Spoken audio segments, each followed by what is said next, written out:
Hey everyone, what's going on? Rob here from Captain Rob Games, and today I wanted to talk about 8 fundamental things that are holding you back and preventing you from becoming a better survivor, and possibly preventing you from reaching rank 1.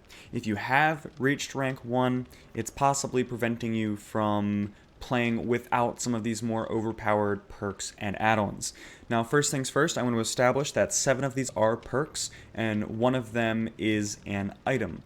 And I believe that these 8 topics, if you will, are so fundamentally game-changing and powerful that they invite survivors to develop bad habits. Now, these bad habits sometimes will get punished while you are playing with these perks anyway, but what they really do is they create a dependency on these perks, and the moment you remove these perks from your current build, you now are significantly worse off for it, as you have developed a bunch of bad habits, or if you have not developed the skills you need to succeed without these perks and without this item. And so today we're going to be discussing how these perks are actually making you a worse player and how we can kind of counteract that. And if you like this content, don't forget we got a subscribe button down there, we got a like button down there. I'm a small content creator, all of it helps. Let's get started. First things first, let's start off with borrowed time. Now, anyone who plays Dead by Daylight will tell you borrowed time is arguably one of the, if not the best perk in the game. It's incredibly important. It prevents the killer from being able to kind of tunnel people out of the game, camp them out, prevent players from sort of getting back on their foot and having a chance to really play the game. So borrowed time is oftentimes just a must-bring perk, whether you're in a Survive with Friends or whether you're a solo player. I think it's a fantastic perk, I think it's very strong, and I think it serves a purpose to counter killers who play in kind of an unfair, tunnely, campy way that no one really enjoys, right? So I think the perk is important and has a very significant part of the current meta for good reason. But what I want to discuss is that this perk also encourages some really bad habits. 2 primarily that I can think of. The first is that I have noticed that when I play at rank 1, a lot of players will do really dumb unhooks. And what I'm talking about is they will unhook the player directly in front of the killer within 5 seconds of the killer doing the unhook. So this is a term that we refer to as hook farming. It's a very bad survivor play. What you're doing is frequently you're giving the killer extra pressure, and you're giving the killer the opportunity to just immediately get a free hit on the person unhooking. And if they were not fully healthy in hook farming, that's just a free down and a free hook for the killer, right? Now, borrowed time gives you this kind of lulling sense of security that you don't actually have. And the moment that you stop playing with borrowed time, if you've developed this habit of hook farming and trying to altruism farm, you're going to give the killer a free down on that player. If they actually attack that player right off the hook and you're not using borrowed time for that game, you're going to give them a free second hook on that player. You could potentially knock them out of the game and give the killer a free win. You could put them in a situation where the killer can then kill them off later. It's very dangerous. And the other thing is, people who receive an unhook from a player with borrowed time frequently will attempt to do body blocking. This is a very bad habit. Now, I know most people are saying, well, this is fantastic. It prevents that extra hit. It allows you to kind of bully and unhook and kind of force it in front of the killer before he's even had a chance to leave the area. Here's the problem. Good killers know how to count to 12. They do. If I see you pull a player off the hook and that player runs towards me and starts body blocking, I'm counting to 12 in my head, and the moment that 12 seconds has passed, I'm downing that player. And I'm taking a free down. If you're going to attempt to abuse the borrowed time perk, there is counterplay that the killer has. So you need to make sure that you understand that despite this perk being incredibly strong, it can give free downs on either the unhooker or the unhooked. You need to wait for the killer to leave. You need to give the killer the opportunity to leave. Borrowed time encourages hook farming. It's not a good habit. You don't want to develop it. Perk number 2, Decisive Strike. Now, first things first, I do want to say that Decisive Strike has been nerfed, and I believe it's actually much better in its current state. It is not abused. Now, most of what I'm talking about when I talk about people developing bad habits from abusing Decisive Strike is I cannot even tell you how many downs that I've gotten for free from players who get unhooked and immediately run to a generator and start working on it. Immediately. Now, why are they doing this? Because they have just developed such a bad habit of saying, I'm immune for 60 seconds. Most will run Decisive Strike and Unbreakable, which I'll get to in a second. They're actually kind of related. And they'll say, I have 60 seconds of immunity to work on a generator, and there's nothing the killer can do to punish me other than maybe slug me and then wait out the 60 seconds. If he tries to pick me up, I get a 5-second stun and I leave. I am currently getting all kinds of free downs from players who have Decisive Strike that have just become so used to being able to abuse the perk. And the moment this perk got nerfed, they continued to attempt to abuse it, and it was just free down after free down after free down, and it's just giving me free hooks. So you got to understand that when you're using an incredibly overpowered, busted, unfair perk, you're risking, or you're running the risk of it getting nerfed, and then you have developed these bad habits that make you an easy pick-off for the killer. And a lot of games I've been able to successfully win against very strong squads because they try to gen rush and they deactivate their own Decisive Strike by trying to force gens in front of me, and it allows me to get players out early. If a killer sees that the survivors are just blatantly trying to rush gens out of the game and they're not focused on healing, resetting, doing anything else, the killer is going to try to take a survivor out of the game ASAP. Because the fact of the matter is, a killer cannot slow down 4 survivors who are all pumping gens. You cannot outdo that unless you have Undying Ruin and are successfully pressuring everyone, and even then it's still tough. So Decisive Strike gave a lot of players some very bad habits, and I'm still punishing them for that to this very day. Unbreakable. Now this perk kind of has a similarity with Decisive Strike, mostly in that they kind of operate together. Unbreakable on itself isn't really much of a problem because you can't necessarily control if the killer is going to try to slug you. You can if you're in a Survive with Friends and you have sort of sabotage or flashlight plays that you've set up. So in a Survive with Friends, you can kind of game it, but really the problem is that its synergy with Decisive Strike made you completely immune. And that kind of goes back to the bad habits that Decisive Strike gave, where you have this immunity and you develop these bad habits because you're used to being overpowered and just unfairly God mode 60 seconds of pushing generators without consequence, right? I don't think I need to go too much more on Unbreakable. It's more of its synergy with Decisive Strike that makes it so strong and causes survivors to play in excessively risky ways, which now can be easily punished since the Decisive Strike nerf. Deadhard. Now this is a personal favorite of mine. I run it almost every single build, and I have noticed that when I take this perk off, I am garbage for the next 3 to 4 games. Because when you play with Deadhard, you fundamentally change the way that you are chased by the killer. You fundamentally change the way that you are looping. Because yes, a lot of times you will botch it. Most players don't know how to use Deadhard effectively. But what Deadhard can do is it'll allow you to get an extra loop, or it'll allow you to reach a pallet or a vault that you would not otherwise be able to reach, and thus extending the chase sometimes by minutes if you're able to reach a pallet or if you're able to reach a vault. Deadhard is an incredibly powerful perk. But what Deadhard will do is it will kind of alter your mind in the way that you think about looping, and you will attempt to loop the killer one more time than you probably should. And that's because you're so used to having this kind of get out of jail free card to extend your loop and to reach that pallet that you just think you're going to make it. And, well, without Deadhard, you just get downed. So Deadhard does encourage you to extend loops for a dangerous amount of time, and then you have to use your perk correctly to get there. The moment you take this perk off, mentally you're still going to be in that extra loop phase. It's kind of a hard habit to break. So this, especially when you're running Deadhard, the moment you take this off, you need to remember that you've taken it off, because your brain will instinctively try to use it. I have died so many games when I said, wow, my Deadhard didn't work. Turns out, I never equipped it. The fifth item that we're going to talk about here is the skeleton key. Now this is just a stupid thing that doesn't really belong in the game.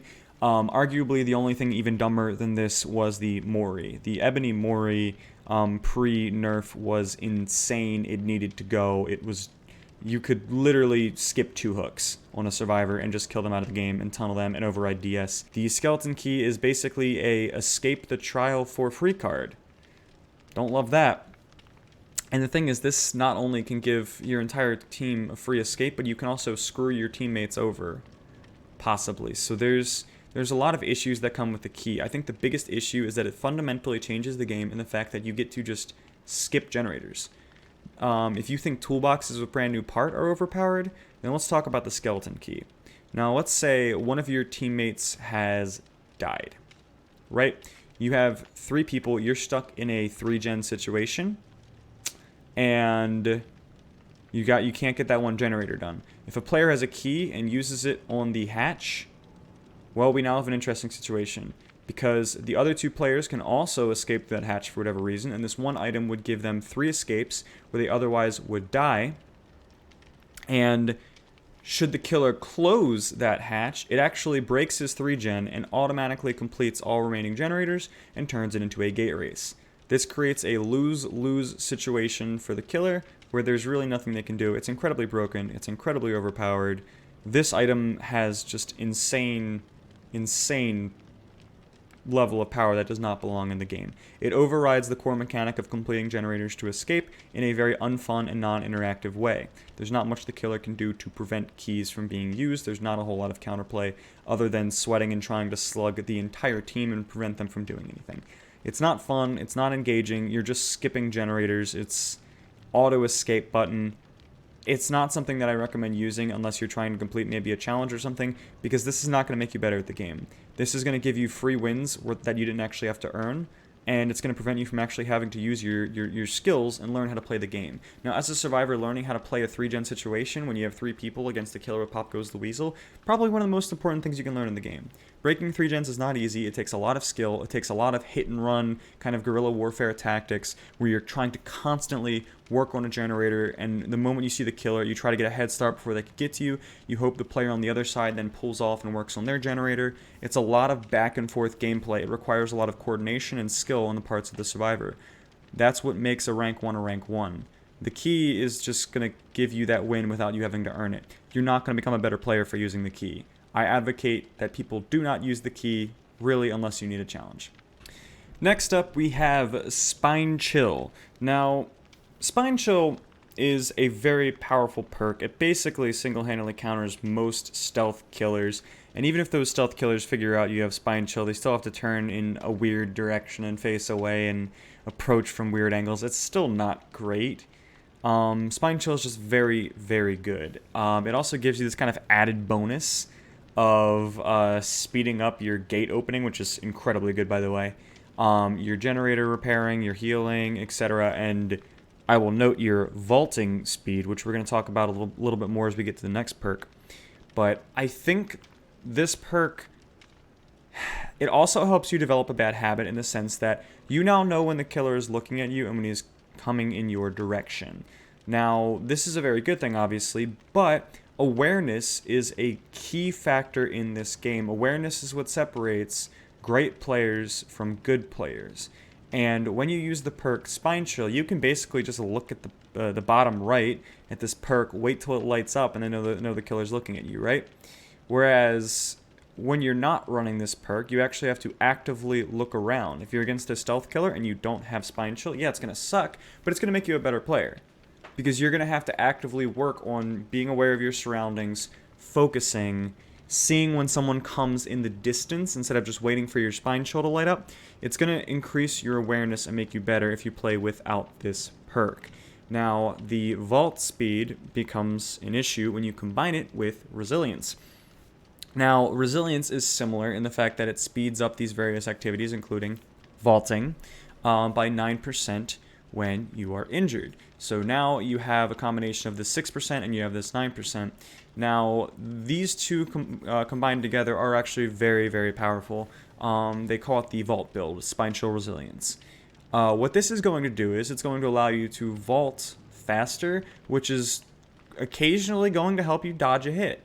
If you're in a close situation, this faster version of the vault can be the difference of whether or not you get hit or whether or not you get through the window without getting hit.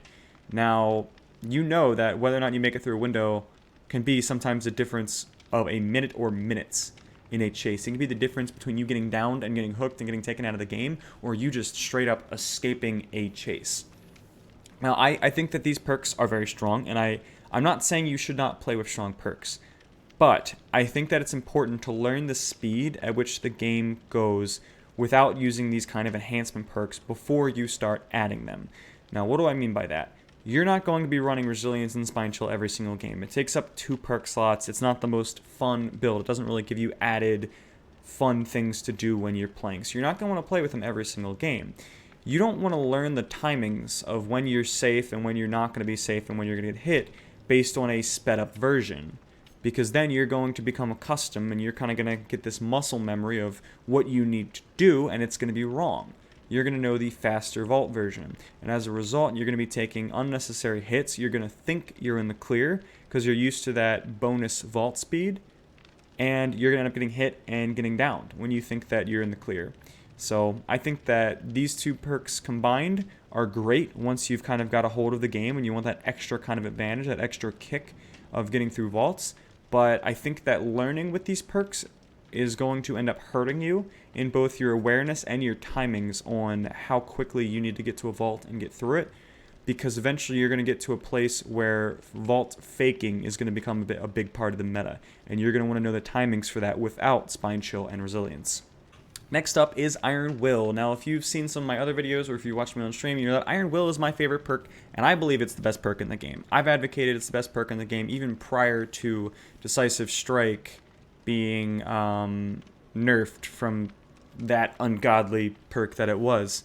Iron Will allows you to hide in the middle of a chase. It allows you to hide right next to a killer without them seeing you, and now, of course, it allows you to combo it with Lucky Break, making that a very, very powerful meta choice in the combo to go aside with this already very strong perk. Now, Iron Will is amazing when you run it, but Iron Will encourage you to hide in places that you should not hide.